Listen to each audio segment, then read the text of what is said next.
Hello and welcome to the two-man power trip of wrestling. I'm your host, JP John Poz. With me today, very special guest. She's an actress, a singer, a former WWE ring announcer. She is Lauren Mayhew. Lauren, welcome to the two-man power trip. How you doing? Thank you so much. Good to be here. I'm doing great. What is going on in your world? What have you been up to? Oh goodness. You mean since I left the WWE? A Yeah. lot. Yeah. So in addition to being the ring announcer for Smackdown and ECW and Superstars back when I was doing it in the day, I also act and sing and DJ. So I up until just this past year, I did 7 seasons of a DreamWorks show that was on Hulu and Peacock called Trollstopia. So it was an animated show that I was one of the series regulars on. I was the voice, the speaking voice and singing voice of one of the main trolls, which was a lot of fun. Been doing a couple different guest stars. I was on Blacklist, on 911, on FBI Most Wanted. Now I have like a pretty sizable DJ career where I tour internationally and then also all over the US. I just got back from EDC Orlando and I'm performing this weekend in Florida and then next weekend in North Carolina. So keeping busy with all of that and new releases on Spotify. Yeah, I guess that's kind of the gist. Wow, super busy. Acting and singing and traveling. Wow, you're keeping yourself really busy these days. hmm Yeah, for When sure. when you look back at some of your like TV stuff, were you on Dexter as well? I could have sworn. Yes, I was on Dexter. I did the seventh season the first time that it was on. I've also done a bunch of other guest stars and recurrings and feature films and stuff like that. But I was just listening to some of the more recent credits. So Nice. What's it like though, as far as being able to juggle the singing and the acting? Is that tough or no? sometimes it can be because sometimes the music portion is, late night weekends, whereas all the acting stuff is typically during the day. And so I kind of feel like sometimes I live two different lives and have to be awake at all times. Yeah. So I become very good at one of my superpowers is being able to lay down and take like a 15-20 minute nap and I can fall asleep in like a minute, which I feel like power naps are my jam. That's like a buddy of mine. He was saying something. He's like, "Can you take a power nap?" I was like, "I can't do it," because he was saying that's how he's always hmm like up and has energy and stuff. And he's got kids and everything else. I was like, "I don't It know how you really do it." helps. It really helps. Yeah. Yeah, I can't do it. I can't like fall asleep right away and then wake up right away. I'd just be exhausted. But those Yeah. power naps I always hear are like a godsend if you're able to pull them off. Well, I think the issue is that the most people just sit there and sit there and sit there, and before they know it, the time is gone and they haven't even fallen asleep. So you definitely have to just train yourself to just push everything that's going on in your world outside of your mind and calm down and be able to rest. So I don't know. I feel like maybe just because I've always had to juggle so many different things, I've learned how to like compartmentalize different parts of my life. And so I tell myself, okay, I can worry about this again in 20 minutes, but right now I'm not going to worry about it. And I'm able to kind of shut off my brain usually and take advantage of that. So it's not easy, but I feel like, it's something I've gotten much better at. So It's almost like you got to be like, a little bit of zen, right? You got to like be able to 100%. relax. Absolutely. Absolutely. Where are you right now? Where are you calling in from? Asbury Park, New Jersey. Okay. And So you up said till down. about the end of 2020 of the pandemic, I was in New York. I was one of the only female resident DJs for Tao Group at Lavo Marquee, which are two big nightclubs there. And then I came to Florida thinking I'd just be here for like a Thanksgiving, Christmas sort of situation. I ended up staying, bought a house here in Florida, and now just took over as musical director for a big hospitality company here in Tampa.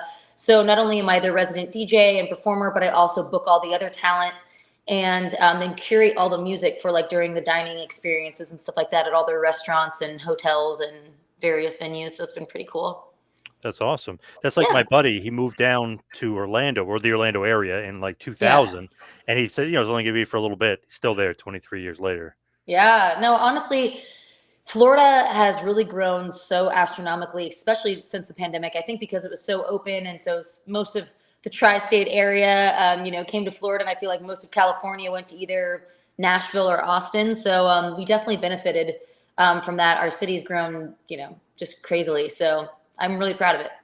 Seems like they handled the COVID and all that, the pandemic, better than everybody else. It just seemed like, but Yeah, I mean, I think so. I mean, listen, like I wasn't here for the whole first part of it, so I don't know like everything that, at the beginning stages of how they did it. But, I think that I know a lot of the residents here like appreciated being able to still live life somewhat normally. Like, I think it also made it easier because since Florida is such a year-round warm climate, we could do outside, restaurants, dining, whatever, pretty much even during the winter before even anyone else in New York and the other parts of the U.S. was doing that at all and had that capability. So I think that definitely helped out as well. For sure. So just going back though, as far as WWE and your time in wrestling, I'm just curious, like, how did you actually get in? Because you're singing, you're acting, you do all this stuff. So how Yeah. did they get you, or maybe you notice them, or how does that go? So what happened was I had taken a year off acting and singing mainly from when I was in college at UCLA for my senior year. And, thinking like, I just want to focus on school and being a kid and all the stuff. And then I graduated and I was like, man, I did all my pre-med prereqs at UCLA and then minored in Spanish. And I was like, all my family are doctors. And I was like, I don't really want to be a doctor. I love what I do. And I was like, well, now what? So I was just started auditioning for things again, kind of reached out to some of my old agents and managers and stuff and said, okay, I'm ready. Let's go. And, it's kind of difficult. Like people would be like, well, you were doing all this stuff. Like what happened in this year? I was like, nothing happened. I was just in school. So I started auditioning for things, but it was slow moving at first. And then I got this opportunity to audition for the WWE. And at the time, I didn't honestly know too much about it. As a kid, I had like a couple of guy friends who were obsessed with it. And so I'd watched it, at their houses a couple times with them. But I wasn't like a diehard fan. I hadn't watched it every day. So I went into, I did the regular audition in LA. They sent out the tapes. Then I got a call back, came back. Then they flew me out to Connecticut, which is where their headquarters are.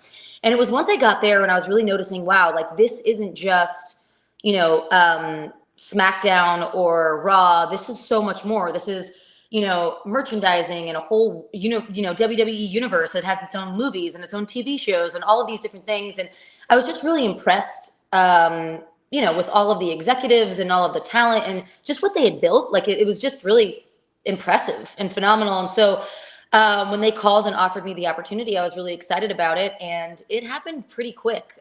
They actually wanted to throw me in and have me be live honestly like day one, and it was with my manager's foresight that he was like, why don't we just let her do like the pre-taped SmackDown stuff before Raw and stuff like that, because let's just because SmackDown has a little bit of a delay, so if you do make a mistake or something like that, you can you have a little bit of time to be able to tweak it or edit it, whereas Raw is completely live. So or at least that's how it was then. I'm not sure if that's still the case now, but so I mean, which was good, just because since it's such a different world. I mean, being that I've been in acting for so long and music for so long, nothing could have prepared me for this. It's a totally other different beast and animal. So I was grateful for that, because I think that it's good to kind of just get your footing before you really dive in. How'd you get the audition though? Like, is that something that's in the Oh, paper or? actually it was from my commercial agent, randomly enough. I guess it came down on Breakdown Services, which is for actors, kind of like it's a service that managers and agents get that basically give a breakdown of all the different types of roles that are coming out, from feature films to TV shows to all this different stuff. And I guess it was on there, and he sent me this audition, and I was kind of like, I don't know about this, but I was like, oh, whatever. Like at the time wanted to get back out there and get my feet wet again and start auditioning for stuff. So I was like, sure, let's do it. So the audition basically consisted of singing the national anthem and then, doing some fake ring announcing, essentially, with of some of the wrestlers. And then when I got called in for the screen test, I had to go into a recording studio and record it live for all of them to hear. And then they did a screen test with me with like a teleprompter, where I basically had to, do a bunch of different types of copy and script, where they filmed me, I guess, to send to even, more people to kind of sign off on. And that was it. Do you remember who was there, like for the audition? Like, was it Johnny Ace or who's like It running? was, do you remember John Big Gabrurik? Yep. Oh yeah. He was the one that I spoke with. He was kind of my main point person. There was also Steve. Vince McMahon wasn't there at my audition. I didn't meet him until I booked the job. I think it was on my first, it was my first week for sure. No, could have been my second week. But yeah, he came out when I was sound checking the national anthem, and came out and introduced himself to me and everything. So that was the first time I met him. It wasn't at the audition. What did you think about Vince? Super professional, super kind. very direct and to the point, which, I appreciate. I feel like being an entertainer and being an actress and a singer in the entertainment industry since I was a kid, I have a thick skin. So I prefer people to just tell me, if they want me to change something or do something different or whatever. And so, yeah, any tweaks or anything, like he was, pretty straightforward about, which I appreciated. And so we always really got along well. When you go back to the audition, how many people are you kind of like up against, so to speak? Oh, honestly, with this, it was nationwide. It was like they auditioned everywhere because, I mean, the headquarters are in Connecticut. So I know they're auditioning there in New York. They're auditioning in LA. I don't even know where else. I'm sure maybe one or two other cities or locations. I think breakdown services, I think, goes to New York and the tri-state area, California, and then like the Southeast, like Atlanta and like that whole area. So I don't know. Anyone from those places could have submitted. I honestly have no idea how many people it was though. So But you got hired pretty quickly, it seems. yeah, it all went pretty quick. I'd say from the initial audition to the second callback to the screen test to me actually booking it, it was less than a month. Wow, pretty impressive. I guess they Yeah. really liked you. You must have hit the home run, right? I guess. Well, they also were in desperate need because they didn't have anyone who could sing because Lillian Garcia had left at this point. So their other ring announcer was not a singer. Hmm. So I think that it was, kind of dire. They obviously wanted someone to sing the anthem. When you look at that, right? Do you pay attention to what Lillian was doing before, or this is like, I don't really pay attention. I just do my own thing. No, I definitely watched her. Like, I wanted to see, I think it's good to know because I wanted to respect the brand and the integrity and kind of, obviously she'd done it for years and years and years. So I think it's good to know, what she kind of, did and brought to the table. But at the same time, I didn't try to copy her. I just, I tried to be, my own self, but within that sort of framework. Did you really like watch her, or were you watching the product, or just like focusing on her and what she was doing? I think everything, to be honest. I was just picking up on different nuanced things, like seeing, nothing really honestly truly prepared me for it until I was there and going through it.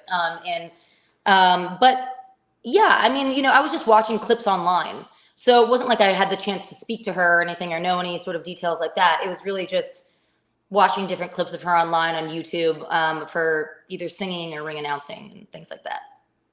Do you watch current wrestling at all? Pay attention to what's going on today? I keep up. Actually, it's funny. I just ran into a bunch of the wrestlers of the gang at in LA. I was there for a show and that I was performing in, and also some recording sessions, and ran into a bunch of them at the Laurel Hardware, which I guess is like a restaurant that they frequent a lot. So it's pretty funny. I was like, oh my god! And I ran over and said hi. And yeah, we also, like I keep in touch with some of them. There's actually some, I live in Tampa now, and there's a lot that live here. Oh So I yeah. see them sometimes or whatever too. Titus is actually a investor at one of the properties of Next Level Brands, which is the hospitality company in Tampa that I'm the musical director for. So we're also friendly. He does a ton in the community. He's always like giving back and doing charitable stuff. So that's cool. But the Miz lives here, and I don't know, there's a bunch of others. Any familiar faces when at the as far as in LA, as far as like guys you worked with or women you worked with before? Some were ones that I knew, and so Miz was one of them. But some were ones. There was actually a new girl. Now I'm gonna blank on her name, which is gonna kill me. Really pretty Asian girl. She does ring announcing now. If you said her name, I would know it. Who does the announcing? Well, Samantha Irvin. Samantha is No, I don't one think of the her ring name was announcers. Samantha. Anyway, very sweet girl. But she was one that I didn't know. She's currently on it as well. With the other guys. But yeah, it was cool to see them. It feels like Samantha, who does the ring announcing now, was a singer before. I think she was on The Voice or one of those. Like, Oh, okay. so she. It seems like that's what they're going for again, the singer, but also and it had like the double duty kind of thing. Yeah, maybe. I don't know. This girl, maybe she was doing the behind the scenes interview stuff or something then. I'm not actually sure. She was just telling me that she did announcing. So I assumed that that was ring announcing, but I'm actually not sure. Yeah, they got a bunch of girls backstage that do their backstage Hmm. announcing too. Yeah. When you're doing double duty, is that just a part of the job? Like, because obviously, like, let's say Justin Roberts, obviously he's not singing. I mean, he's just doing the ring Right. announcing. So, what do they say? Like, hey, by the way, it's double duty, and it's still the same pay, but it's double duty. Well, I don't know that we all make the same pay, actually. I'm not privy to what Justin Roberts is making, Right. but I think everyone kind of has their own negotiations behind the scenes. So I don't know that that's true actually, but yeah, I mean, I'm sure they take that into account because you're doing multiple things. But I mean, to me, I really liked it because there's something special about singing the national anthem. It's such a source of pride, for our country, and a privilege and an honor to do and to be able to perform. Also being a singer, it's nice to be able to show off that talent and skill of mine, and then also do the ring announcing part too. And then I think it also kind of separates you, apart from the rest of the crowd, being able to do some other skill sets. So yeah, I think it's nice. Yeah, it makes you more valuable too. Yeah, I would hope so. When you look at it too, and I know wrestling people will say it's not sports, but sports entertainment is a sporting event. So usually the national anthem gets everybody kind of psyched and ready Amped for the up for game or sure. for the moment. Yeah, it definitely does. I think it definitely gets people psyched up. I also would argue in saying that just after watching the wrestlers for so long, I feel like it is definitely a sport because the athleticism that they have to be able to do these throws and catches and fall correctly without breaking arms and legs is pretty impressive, to be honest. Oh, to me, it's definitely sport. I was talking to some like the great MMA fighters. I mean, these guys are like the greatest of the greats, and they were saying they tried pro wrestling. Like, nah, I don't want to get hurt too much. I'm like, you're doing MMA, you don't want to get hurt. They said too many bumping, too many like hurting their back and stuff. So I mean, that just goes to show you it's a sport. I mean, so these guys are legitimately getting hurt. For sure. So when you look at it, what is the day in the life of the announcer like in WWE? Like you're hired, like what's the day in the life look like? So basically, I would leave every Monday night on the red eye. See, the thing that sucked actually is that there were so many more shows, live, because I only did the live shows. I didn't do any dark matches. So I only performed on Tuesdays doing SmackDown, ECW Superstars, and occasionally Raw. And so I would fly out on a Monday night red eye from LA because I was living in LA at the time. Fly usually to the East Coast, so I wouldn't get there until 5 a.m. or something like that on Tuesday.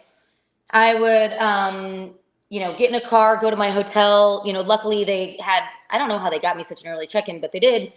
And so I could go and I would immediately go to sleep, wake up around 2 to head to the arena to then be able to sound check and then get hair and makeup ready with the makeup artist and hair people at the arena, and then showtime.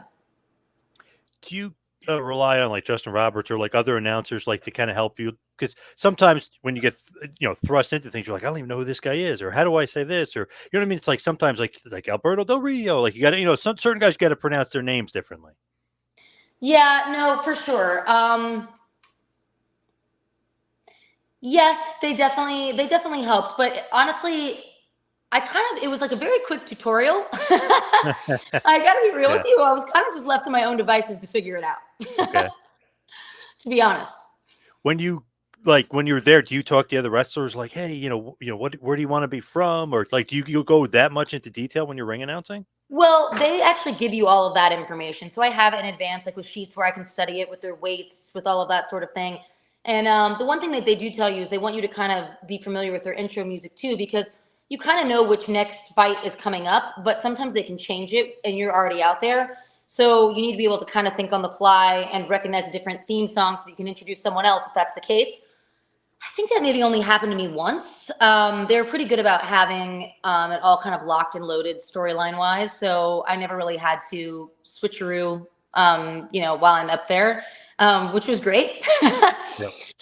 Because, I think sometimes when that would happen, the one time where, a different music played, I was like, wait, did they just accidentally play like the wrong music? Should I still announce the same thing or should I not? So I ended up doing the other wrestler and it was correct and whatever. But you just never know, because you go up there thinking that one thing's going to happen. And then when that changes, that could definitely be a little confusing at times. But like I said, that only happened one time during my time. So Do they tell you in your earpiece, or do they even give you a heads up, or you just got to be ready? no, there's no earpiece. Oh, okay. And you're up there with just like a handheld mic in front of 50,000 people in the middle of a ring. There's no way that anyone can really tell you.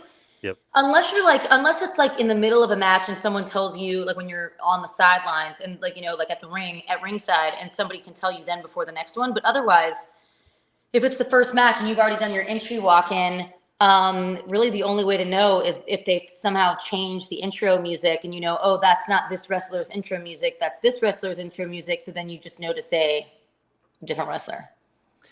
So how do you get your style? Do they say like how they want you to be, or you do that on your own? So they were like, okay, so I mean, they definitely, they want cocktail dress, sort of thing. Um, they didn't really want stilettos on the mat because they had issues before with girls digging holes into the mat. So, but I am just like a firm believer that I think a cocktail dress with wedges just looks super trashy. So I got these like rubber like heel stopper things that like go on top, like under the heel, so Yep. that like it made it thicker, but it's like clear, so you can't like see it. So I used to wear those, and I actually they would give me a stipend for clothing so that I could, get new dresses for each time. But instead of buying the dresses, I just hired a stylist that would give me like three different options each week, drop them off at my house with jewelry, with shoes, etc., which was a much better deal because then I had options. I could get a dress that was, a lot more expensive than maybe the price point that they had given me because it was just for loan. So there's a lot of PR houses in LA that will loan dresses to actors for red carpet events, to celebrities for interviews or for live TV performances, or different talk shows and things like that. And this was definitely like one of those sorts of things. So it definitely wasn't hard for me to kind of like coordinate a deal where I could, get really amazing couture dresses sent to me, and then I just return them once I've worn them. Nice, very smart. I'm always curious, Mhm. like, because technically, like the clothing stuff is for television, so it's like, wow, shouldn't they be paying? So I was always curious if like they stepped up or not, or if they were like, well, you got to They invest did in pay yourself. for it. They did Yeah, pay for it. They yeah, gave that's me a great. stipend for it. It was up to me to how I wanted to spend that stipend. Gotcha. And I decided that I could get more bang for my buck by giving that to a stylist and having them bring me really nice dresses that I wouldn't have been able to buy with the stipend that they gave me. And because of the fact that it's not like I'm going to wear, I can't really necessarily wear these dresses on TV again because I've already worn them. It works out better this way because, and I just feel like less wasteful than just buying a new dress every week that I like, God knows when I'm going to wear it again. So it just felt like the better thing all around to kind of do. Yeah, smart. How about announcing style? Like, do you, base it off of somebody? Do you do like your own thing as far as like how you're going to pronounce the names and like how your style? You're like old school Howard Finkel. He was very up and down. You know what I mean? Like in that deep voice. Like, so how do you get the announcing style? So, I before doing WWE, I was an on-air red carpet host for Access Hollywood. I also done a lot of other hosting. I hosted my own show called Real Access. That was kind of like a teen version of Access Hollywood, and then I'd done a bunch of other hosting. And so, I think bringing a lot of energy and charisma to it, but also, as a female, I have like a lower voice and a raspier voice for a female. So I guess I'm a little bit more aesthetically pleasing when it comes to radio or podcasting or, hosting and announcing. So that part kind of came naturally. And then I just, tried to articulate and, I guess, project my voice. I mean, I have a microphone, but still just bringing some sort of like excitement and enthusiasm. I didn't really try to emulate anyone else necessarily. In terms of pronunciation, I had the pronunciation from the wrestlers and everything like that. So that I wouldn't, make up a new pronunciation. I obviously want to say everyone's name correctly. Yeah, like some guys do want it said a certain way, right? I mean, Hmm. they want. Does anybody ever come up to you like, well, let's change it and go a little this way? I want it to be, you know what I mean, more impactful, or roll your R. They do that kind of stuff with No, you. that actually never happened. I never had anyone correct me or tell me that they wanted it a different way, to be honest. No, I didn't have that happen actually. Felt like you were a different announcer too, because sometimes like the male announcers will be very wrestler-ish. You know what I mean? They'll Mm-hmm. have that like fake wrestling voice kind of thing going Mm-hmm. on. Did they say to you like we want to kind of go opposite, like like Lillian almost, like just stay opposite and kind of be your own self, basically? No, but when I came into the audition, I did, my style of, hosting or announcing, which is, charismatic with energy and, articulation and all these things, but not charactery. Because that's, I think that sometimes just it's easier to connect with an audience when there's some like more element of like realism in that. Like, and I'm not putting down these other fantastic, announcers. I mean, I think that there's something to be said about the drama that they kind of bring to that. But that just wasn't my style. And because I came into the audition and the callback and the screen test bringing that, and they seemed to like it, I just kind of stuck with what they were already liking, if you will. Do you consider like ring announcer almost like a host or almost like the MC because you're kind of guiding the audience in a certain aspect? Yeah, for sure. I mean, it's definitely different than normal hosting for sure. because I'd say that normal hosting is a little bit more of a conversation, where this is it's definitely more announcing and less hosting, if you will. But yeah, definitely emceeing. It's very akin to emceeing a fashion show or a live show or any sort of concert sort of situation. It's very similar to that. So how long were you with WWE for, and did you like it there? I was there for about a year, a little less than a year. And yeah, I mean, I wouldn't have traded the experience for anything. It was definitely very different than anything else I'd ever done. But I think that's what makes life so exciting, is being able to do like these cool, forays into very, very different industries and worlds. And, it's a amazing, amazing experience that I got to have. So definitely glad that I did it. Do you have a favorite part while you were there, or like maybe a favorite show, or something that you really sticks out as, something, on the positive side of being there? Um, Favorite part. I mean, anytime where you can be in front of a live audience and feed off a live crowd. I mean, one thing to say about the WWE universe and the fans is that the fans are absolutely fantastic. They are so enthusiastic and so excited, and they were very honestly, truly very supportive of me. A lot of people kind of warn me like, hey, like don't be worried if when you first come out, like you're not super warmly received because you're brand new and like, you're taking over for someone who's been there for, years and years and years. And I was like, okay. Like, I wasn't worried at all until they were saying this. And I was like, oh, shit. Like, am I going to Yeah, get booed or something? And I came yeah. out on my first night and people went crazy and cheered for me. And then I sang the anthem and they cheered even more. So I feel really lucky that they really embraced me. And I didn't really have any issues with that. Why'd you leave? What was the exit about? So at the time, I, was still wanting to really be able to do a lot of my acting and other stuff. And the problem was is that I was leaving every Monday, filming on a Tuesday, and then coming back on Wednesday. So there was barely any other time in the week for me to be able to do, other acting stuff or music stuff and things like that. I think that if I had, transitioned or done Raw from the beginning, like I was supposed to originally, or if I had transitioned from SmackDown to Raw and I was doing Mondays, I think that that probably would have changed. Or I think it also would be different if I did it now, living on the East Coast. It was just really hard living on the West Coast and just flying cross country. And I wouldn't even be there for 24 hours, like just taxing on your body. Like, to get in, like sleep for a few hours in the afternoon, wake up, perform, go back to sleep. And I'd leave like one of the earliest flights in the morning the next day, like usually like an 8 a.m. or 7 a.m. flight. I just felt like I never slept. That's crazy. And how come no Raw, and like how come the switch? Did they kind of throw you a curveball?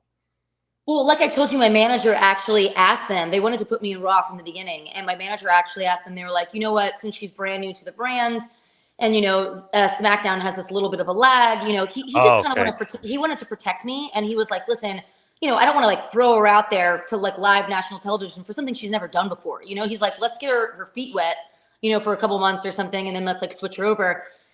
And then I don't know, it just kind of started developing with that, and I did do Raw a few times, but I honestly don't know why it never switched. And honestly, at the time, I didn't really care. Like I was just, excited to be part of the brand and, whatever. But now looking back, I maybe it maybe would have been sustainable had I switched over to Raw and not just stayed on SmackDown. Any regrets from that time period in WWE? Um, no, not during the time period. I mean, maybe now, like I said, requesting to have been switched over. I think that like that would have like increased the longevity, but who knows? I mean, maybe at some point I'll be able to reconnect with the WWE universe. I'm still friendly with some of the people, and lately so much had changed. Like obviously everything was kind of torn to pieces, during the pandemic and stuff. But now everything is full throttle and going back again. So who knows? Maybe it's time for me to reach out and rekindle a relationship. So open on your end, you would go back. Yeah, I would.